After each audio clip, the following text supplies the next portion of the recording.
Hey, teacher, trader, coach, are you out there? It's great that you do lovely stuff and you want to help people, but do people know about you? In today's episode, we're going to discuss with Rebecca Watson. She's a brand designer and she's going to tell us what we have to do from the very beginning to be seen by our ideal client. So let's listen to the interview.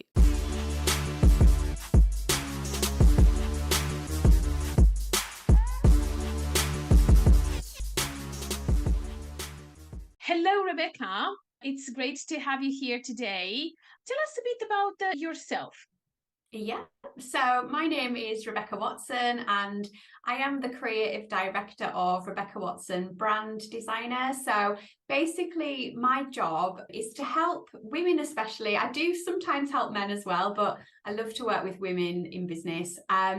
To elevate their brand, to elevate their business using the power of design. So when you think about your logo, your colors that you'll use, the visuals, and all of those things, that is really my speciality. People come to me with their ideas for their businesses, and we put together a strategy and then create a visual identity that really reflects that.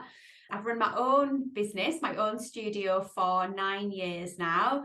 And then prior to that, I was a brand manager for a global arts materials company. So I'm really, really sort of experienced working with small businesses, but also larger ones as well on a global scale. So I've worked in like lots of different countries as well, making sure that the brands we're looking after really do resonate with those audiences as well, culturally and things like that as well. And in my personal life, I've got a daughter, and me and my husband, we both work from the same office, which is very interesting. I live in the north of England. I've got 2 little doggies. And yeah, I just love helping women basically to feel more confident with their business and their branding. That is lovely. And you said that you are self employed. I'm just going to ask you a quick question about this. How did you decide to become self employed? And what were your fears at first? So basically, I never thought that I would ever run my own business. I assumed that I would just go to university, get a job in a company, and maybe move around a little bit, but just generally be employed by somebody else. I never really had the aspiration of running my own business. However, when I had my little girl, she's nearly 9 now. So when she was born, I was really, really poorly with like postnatal depression, postnatal anxiety and things like that. And the thought of going back to that really corporate, stressful environment really was just not for me.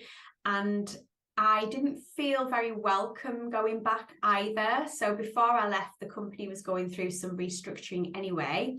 And they made it quite clear that when I came back, things were going to be quite different. And yeah, they definitely were different. So I decided not to go back, and it was a big decision for me. But I was in the lucky position that obviously, coming from a creative background in branding and marketing, I had some of the skills that are really obviously relevant to starting your own business, but I had no clue, to be honest. I didn't even know how to set up like my tax and all those things that Yeah. you just, I mean, I was just literally like, I don't even know how to do this. So for me, it was just an absolute stab in the dark. I had no idea how to do it. None of my family are in business. They're all very much like working class people. They all do very manual jobs, farmers and whatnot. So none of them really knew how to help me. So I just basically did it all myself. To add, I do have a business community for women who are starting out their businesses and want to learn about branding and marketing, but also the technical side of how to set up a website, how to set up all of these things that they need to do, but they have no clue how to do them. So I'm so glad that I went through that experience so I can help others Yeah. to sort of come through that as well and feel really supported, because I didn't have much support at all, really. But I will say that out of that frankly horrible situation, it was the making of me, and it's the best thing that ever happened to me, because I mean, obviously having my little girl is the best thing that's ever happened to Yeah. me. But going through all that horrible mental health issues and stuff, I don't want to say I'm glad for it, but I am sort of glad that it happened in a sense, because it really gave me the push that I needed to do something where I'm really proud of what I do. I work for myself. I have my own hours. It's very flexible. And for my mental health as well, it's the best thing I've done, because even though it's stressful at times, I'm my own boss and I can manage my own stress levels, Yes. my own workload. And I know that's why a lot of people become self-employed, because the employed life is very restricted and it's very Yes. stressful as well. So yeah. Yes, that is a great story. And I think many people can relate to most of the things that you've said regarding starting a business, not knowing where to start from.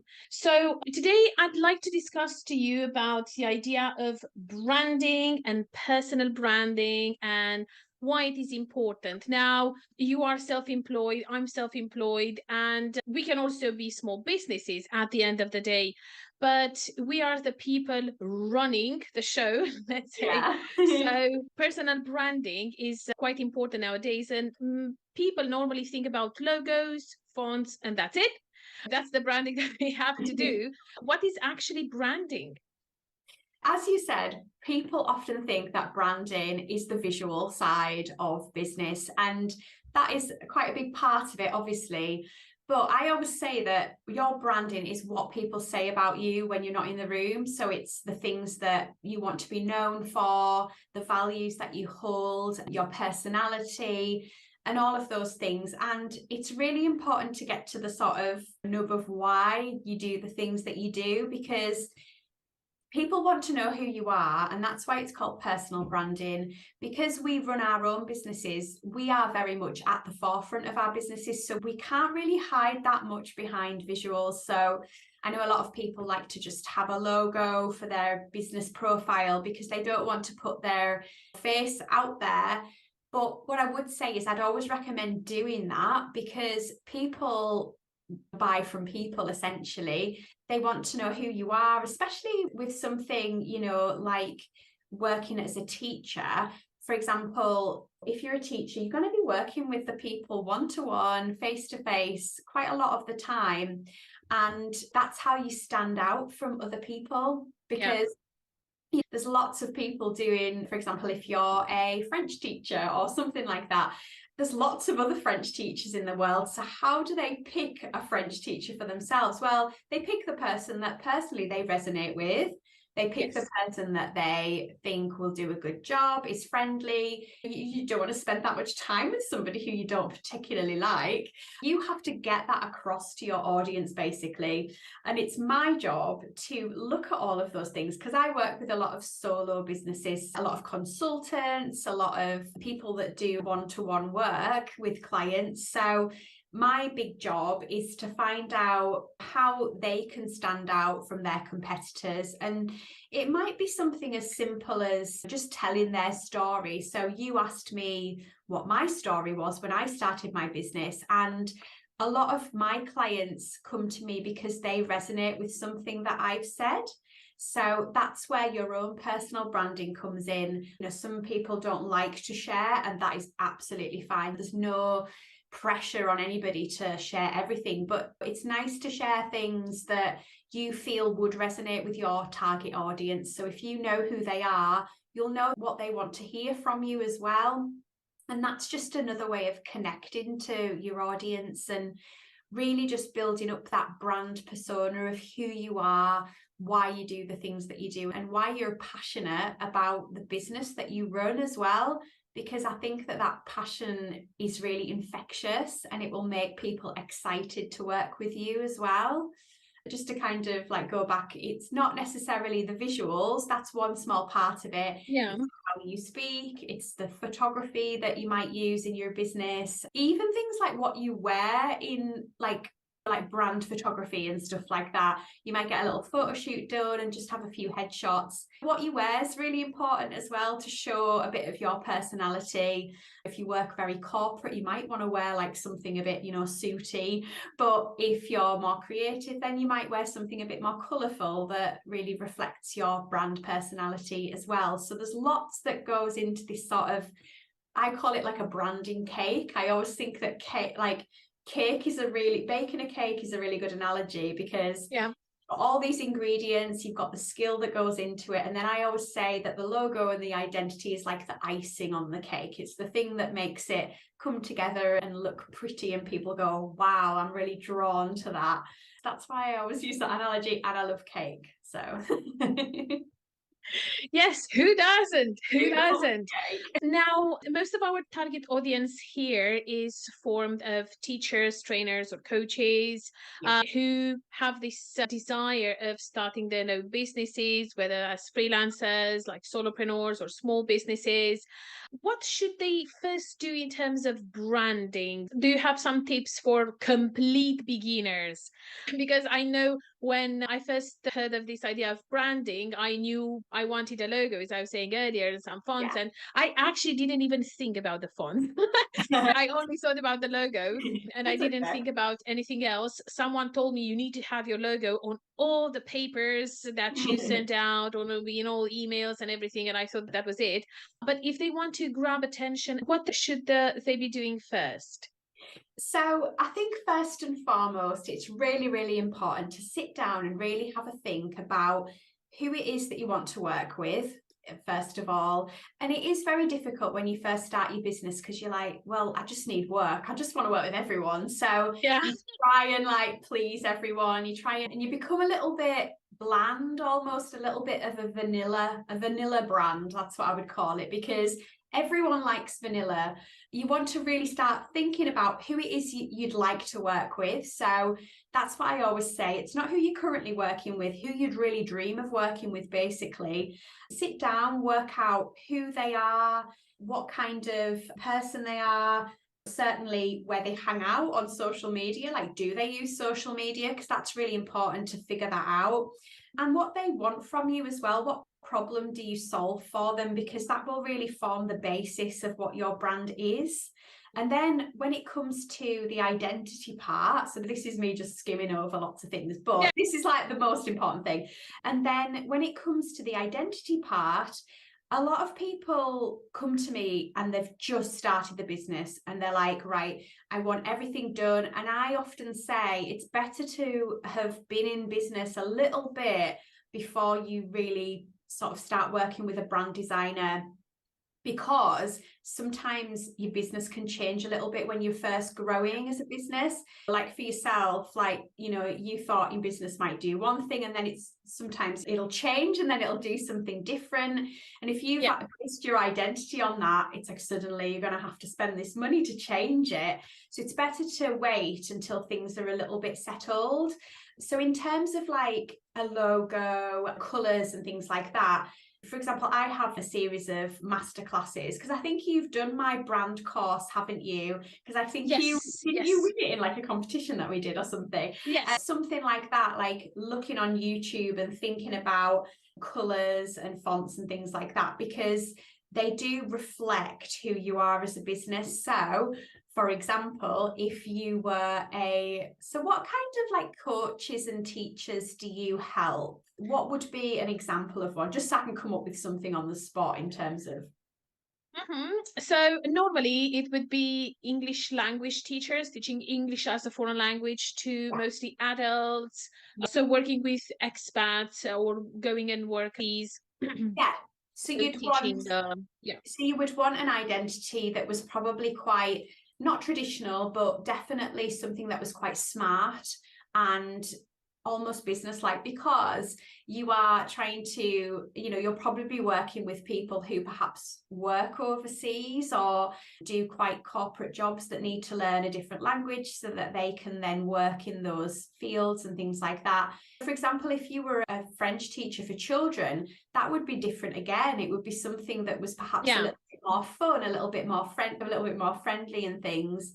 But I think the basics would be, you don't even have to have a logo when you start. You can literally just have your name, and then that would be it for now. But I would always recommend getting some headshots done if you can possibly, or even there's some really good tutorials on YouTube to show you how to do really good like phone photography. So setting it up, putting a timer on, And just to think about the clothes that you would want to wear for that brand shoot. So if you are like a teacher for children or something like that, you might want to wear something that's a bit more fun and funky. It's just to get those basics together. And I think the most important thing is to know who it is that you want to work with and what they want to see from you as well. So that would be Yes. the basics that I would cover. And then as you get established, as you start getting your first clients, you might want to then invest in someone like me who can really get to grips with everything and create something that's really elevated and will help you stand out from all the competition out there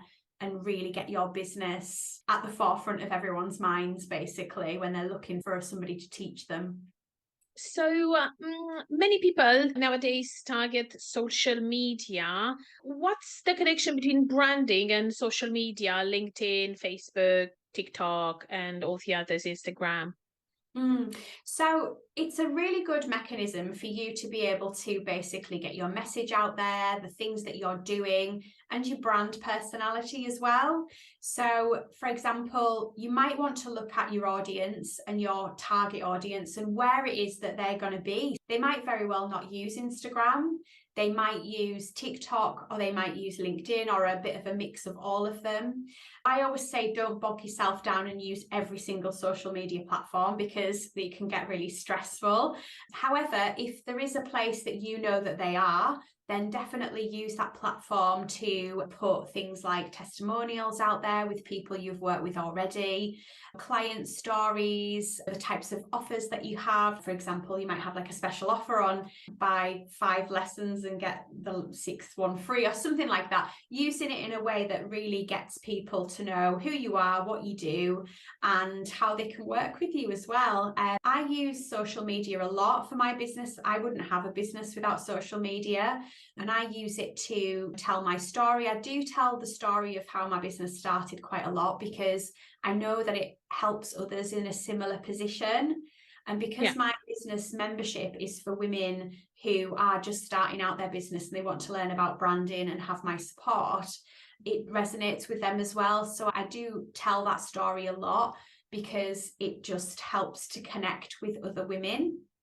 But also I talk about other things, like I give people tips on colours, on fonts and all of those things to do with branding as well. So for any of those teachers out there, that's what you would do as well. Just offer little snippets of your knowledge to be able to show, Yeah. how knowledgeable you are and how you're able to help others really get to grips with the thing that you teach. So that's where it all comes into play, really. Social media is a brilliant tool for getting your brand out there and a bit of personality out there as well. Yes, yes. What I actually do is I record my classes or my classes because I also have a membership, and Yeah. just take a few minutes from classes, things that I think are interesting for larger audiences or for my niche. I just have them out there in different groups or on my Facebook profile just a bit, because sometimes, especially with teachers, people feel like they want to test you out, and this is Yes. something I understand that people want. This is something I don't particularly like, and I don't do tests. I have an interview with all my students and with all the teachers that I work with. We have an interview. It's about 45 minutes because I Wow. really want to get to know them to know me, and see how we can work together. But sometimes people, yes, do want to see how you teach. Okay, I know a bit about you, but am I going to understand from you when you Yeah. explain basically at the end of the day? Yeah.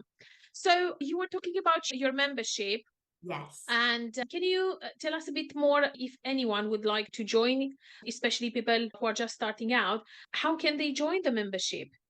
Yeah, so I'm going to be opening up the doors at the end of March. So I'll send you some details on that.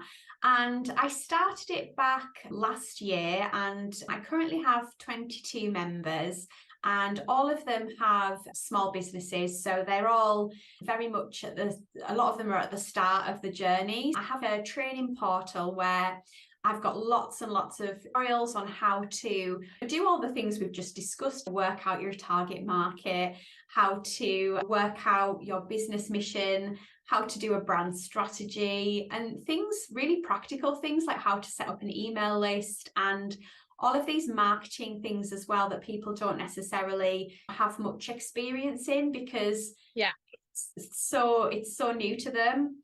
We meet once a week, and that's really a chance for the members to ask me questions about their business. For example, this week, one of the members wanted to run past an idea that she had for a social media post. One person was wanting some feedback on a name that they've picked for their new business. And it's just things like that. They have a chance then to talk to somebody like a branding professional who can give them guidance on pretty much everything to do with branding and running their own business. Those are really nice. And then I have usually a guest once a month as well. So this month we've got a search engine optimization expert coming in to give us tips on how to make our websites more visible on Google so we can get them ranked higher so people find us more easily. And then we also have other trainings too on Canva. So I don't know if you've used Canva Yeah, before, but yeah, so it's a really helpful all tool. the time. Yeah, it's fantastic. And I teach lessons on Canva on how to create social media graphics, and they're all in there for people to just watch whenever they feel like it. In essence, I'm a bit of a teacher as well, so it's my job to really teach everyone how to get the most from their branding, because not everyone can hire a professional designer one-to-one. So it's my job to teach them everything that I know so that they can do a lot of this themselves, because it's not always necessary to have a designer. It's good when you get to a certain point where you're like, right, I need to get things growing in my business and it needs to look absolutely as professional as it can.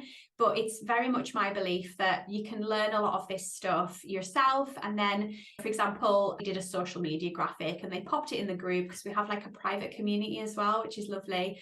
And I gave them feedback on it. So it's just things like that when you just think you just need a little bit of help because you spent 3 hours on Canva creating a poster and you're like, Rebecca, I just need to ask, what do you think about this? And I'm like, we'll tweak it or whatever. And it's really nice to be able to do that. So yeah, as I say, I've got 22 members. Everyone's absolutely lovely. And we're actually going to be having our first meetup in the summer. So I'm really, really excited because we're going to get together and have lunch and everything. And I'm going to do like a little seminar on branding and stuff like that. But it's just been incredible, and it's a real joy for me to see how their businesses are growing as well. Since I opened the doors, a lot of them have really made waves in the businesses that they're in. One of them's just quit her full-time job because her business has grown so much from improving her identity and having the confidence now to put herself out there fully, because she was really nervous about putting things out there because she didn't feel her visuals were right. But now we've got everything sorted for her and she's just gone for it and she's just quit her job. For that, it's just been so exciting. As I say, the doors are opening at the end of March, and I'll pop a link to my waiting list if people want to sign up and get more information about when it opens. Yeah. And if people do sign up to the waitlist, they will get I've done like a free tutorial all about how to pick fonts for your business, depending on your business personality. So it'll be really helpful for people to start thinking about their sort of brand visuals. And then, yes, I think that'll be really helpful for people who are just starting out with their new businesses. So I'll pop you a link for that and you feel free to share it. Yes, that would be great, because I actually asked you about the membership because I know people who are just starting out, maybe they don't have a large amount of money to invest. Let's be honest. It's a big step. It's risky. They don't know where they're going. So I think the idea of memberships, like the membership I'm also going to open next week, the idea of membership helps them move forward. Even if you're not at a very high level, at least you can take those first steps. There are people there who can help you. Yes, it's do it yourself, but I was actually thinking today before we had this interview, having someone doing everything for you, I don't think is a good idea. Because if something breaks down, you depend on someone. Your whole business is I can't find a term to describe that, but it's yeah, I can say that on air. It's true.